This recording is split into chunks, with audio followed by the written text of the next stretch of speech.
దినం దేవుని వాగ్దానం. ఈ ఉదయకాల సమయంలో ఈ దినం దేవుని వాగ్దానం ఈ చక్కటి కార్యక్రమానికి ప్రేమతో ఆహ్వానిస్తూ ఎలా ఉన్నారండి? బాగున్నారా? రోజు మార్నింగ్ ఈవినింగ్ మీకోసం కష్టపడి ప్రయాసంతో ప్రభు కృప మేం కాదు ఇస్తున్న ఈ పాస్టర్ ప్రవీణ్ యూట్యూబ్ నుండి ఎంతమంది వింటున్నారు, ఫేస్బుక్ నుండి చూస్తున్నారు, ప్రార్థనలో ఉంటున్నారు, దేవునితో మాట్లాడుతున్నారు, దేవుని సన్నిధిని అనుభవిస్తున్నారు. ప్రభు మిమ్మల్ని దర్శిస్తున్నాడు.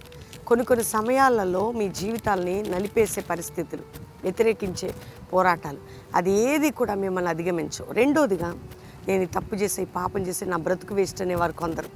ఇక నా ప్రార్థన వినడేమో, నేను కింద పడిపోయాను ఆత్మీయంగా అనేవారు కొందరు. నేను యేసయ్యకు దూరంగా ఉన్నాను కదా, దేవుడు నన్ను విడిచిపెట్టాడు అన్నవారు కొందరు. కానీ మీరందరూ క్రీస్తు వైపు చూడాలి. ఈ నూతన సంవత్సరం ఎన్నో వాగ్దానాలు దేవుడు మనకిచ్చాడు. ఆయన ప్రేమని, ఆయన కృపని పొందుటకు ప్రభు మనకిస్తున్న అవకాశం రోజు మనతో మాట్లాడడం.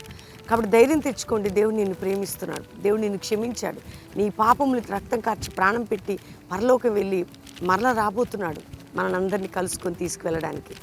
కాబట్టి నువ్వు దేవునితో గడుపు, ఆయనకు దగ్గరవు, ఆయన ప్రేమించు, ఆయన హత్తుకో, ఆయనకు సమీపంగా రా. ఆయన నీ జీవితాన్ని మారుస్తాడు, నీ హృదయాన్ని తెరుస్తాడు.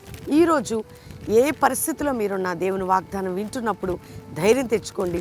ఎంతకాలం అండి బాధలు, ఈ కోర్టు కేసులు, మానసిక ఒత్తిళ్ళు, ఎంతకాలం నువ్వు పడ్డావు, అంతకంటే రెట్టింపు కృప నీకు ఉంటుంది. కాబట్టి ధైర్యంగా ఉండండి.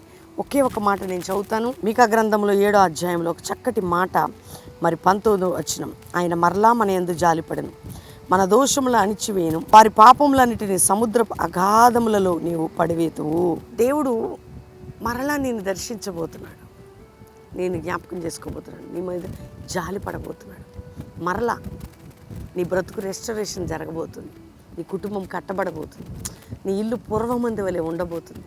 దేవుడు నీ దోషాలు, నీ పాపములు ఒప్పుకుని నీడలు క్షమించి అవి జ్ఞాపకం చేసుకోడు. ఇక ఆయన క్షమాభిక్ష పెట్టినవాడు తిరిగి మరలా రివెంజ్ తీసుకోడు, శిక్ష పెట్టడం, క్షమించడం, జీవితాన్ని మరలా దేవుని వైపు తిప్పడం, దిద్దుకోవడం, అది చాలా అవసరం. అందుకని ఈరోజు దేవుడు నీ పాపాలు ఆయన జ్ఞాపకం చేసుకొని నిన్ను బాధ పెట్టడం కాదు, నువ్వు క్షమించమని నీ హృదయంలో క్రీస్తుని అంగీకరించి, ఒకవేళ ఉండి కూడా పడిపోయిన స్థితిలో ఉంటే ఈరోజు ఒక్క రిపెంటెన్స్ ప్రే చేసుకో. ఖచ్చితంగా నేను క్షమించడమే కాక ఇక ఎన్నడూ నీ పాపము నేను జ్ఞాపకం చేసుకున్నాను, ఎప్పుడు కూడా నీ దోషములు, నీ పాపాలని జ్ఞాపకం చేసుకున్నాను. నీ యందు మరలా జాలి పడతాను, నీ యందు మరలా జాలిపడి నీ జీవితాన్ని కట్టేదను. ఈరోజు వాగ్దానం. ధైర్యంగా ఉండండి, ఏం భయపడకండి, ఏమి కృంగిపోకండి.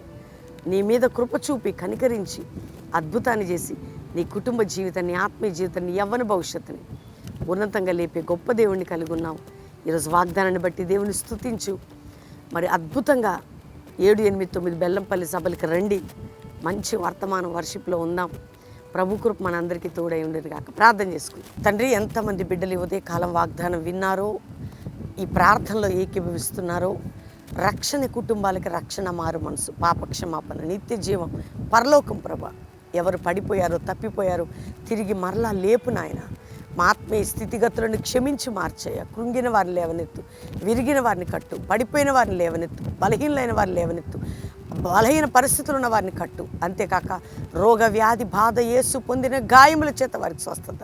అంతేగాక గర్భం లేదని ఏడిస్తున్న స్త్రీలకు గర్భఫలం ఇయ్యా. గర్భిణీ స్త్రీలకు మంచి ప్రసవం, పిల్లలు ఎదుగుదల లేని వారు, చిన్నపిల్లలు వ్యాధులతున్న వారిని యేసు నామములో వారిని స్వస్థపరచు అయ్యా. ఎవరైతే రకరకాల వ్యాధి బాధ నుంచి విడిపించి, కోర్టు కేసు కొట్టివేయబడి వారికి న్యాయం జరగాలయ్యా. అక్రమ అన్యాయ కేసుల నుంచి నీ బిడ్డల్ని విడిపించు. మోసగబడి లంచగొండి బంధకముల నుంచి విడిపించు. ఇతర దేశాల్లో మా ప్రియులు ఎందరో ఉన్నారు, వారిని కాపాడు, రక్షించు. వారున్న దేశములు రక్షణ కృప కిందకి రావాలి. మా భారతదేశాన్ని క్షేమము, రక్షణ కృపతో జ్ఞాపకం చేసుకో.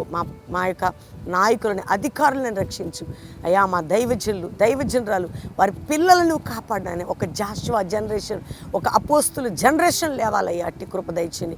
నీ దాసుని, నన్ను, నా పిల్లల్ని, మా కుటుంబాన్ని, మా మినిస్ట్రీని జ్ఞాపకం చేసుకో. ఒక నూతన బలముని మీరు మాకు దయచేసి మమ్మల్ని లేవనెత్తు ప్రభా.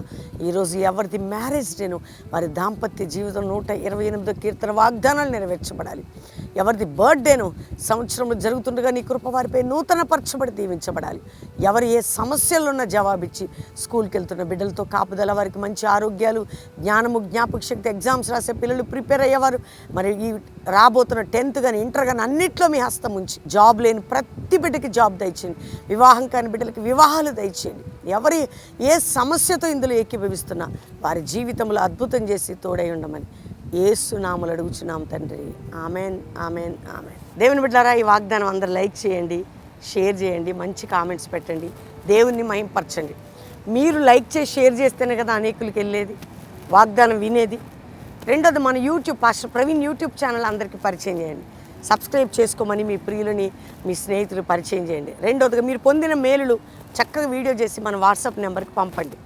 అందును బట్టి ఉదయకాలము ఈ వాగ్దానాలు ఇవన్నీ మీకు ఎలా ఉపయోగపడుతున్నాయో అది విని ప్రభుని మేము కూడా మీతో మహింపరుస్తాం. అనేక మంది మన మినిస్ట్రీ, మన సంఘం కొరకు మీరు ఎంతగానో ప్రయాసపడుతున్నవారు, ప్రార్థిస్తున్నవారు, ముందుకొస్తున్నవారు, అంతేకాక దేవుని పరిచర్య నిమిత్తం స్పాన్సర్ చేస్తున్నవారు మీరు కూడా పాలిభాగస్తులు అవ్వండి.